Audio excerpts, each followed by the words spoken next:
Saudi আরবের নিরাপত্তা বাহিনী সারা দেশে পরিচালিত সপ্তাহব্যাপী অভিযানে ২১,৩৩৯ জনকে গ্রেপ্তার করেছে। একই সময়ে ১১,৬৮৭ জনের ভিসা বাতিল করে দেশে ফেরত পাঠিয়েছে তারা। দেশটিতে অবৈধভাবে বসবাস, সীমান্ত অতিক্রম ও শ্রম আইনের লঙ্ঘনের বিরুদ্ধে এই অভিযান পরিচালিত হয় বলে সৌদি স্বরাষ্ট্র মন্ত্রণালয় জানায়।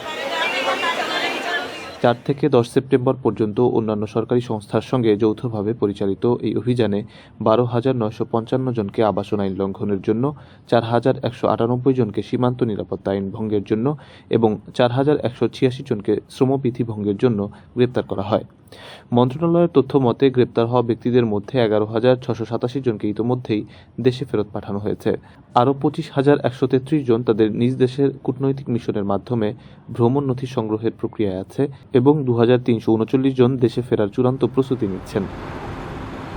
কর্তৃপক্ষ জানিয়েছে ১,৩১৪ জনকে অবৈধভাবে সৌদি আরবে প্রবেশের চেষ্টার সময় আটক করা হয়। একই সময়ে সৌদি আরব থেকে অবৈধভাবে বের হওয়ার সময় ২৫ জনকে আটক করা হয়েছে। এছাড়া অবৈধভাবে পরিবহন, আশ্রয় বা চাকরি দেওয়ার অভিযোগে ২৩ জনকেও আটক করা হয়েছে। স্বরাষ্ট্র মন্ত্রণালয় সতর্ক করে বলেছে যে কেউ অবৈধভাবে বসবাসকারীদের সহযোগিতা বা আশ্রয় দিলে সর্বোচ্চ ১৫ বছরের কারাদণ্ড এবং ১০ লাখ সৌদি রিয়াল পর্যন্ত জরিমানার মুখোমুখি হতে পারে। এই কাজে ব্যবহৃত যানবাহন ও সম্পত্তি বাজেয়াপ্ত করার হুঁশিয়ারিও দেওয়া হয়েছে।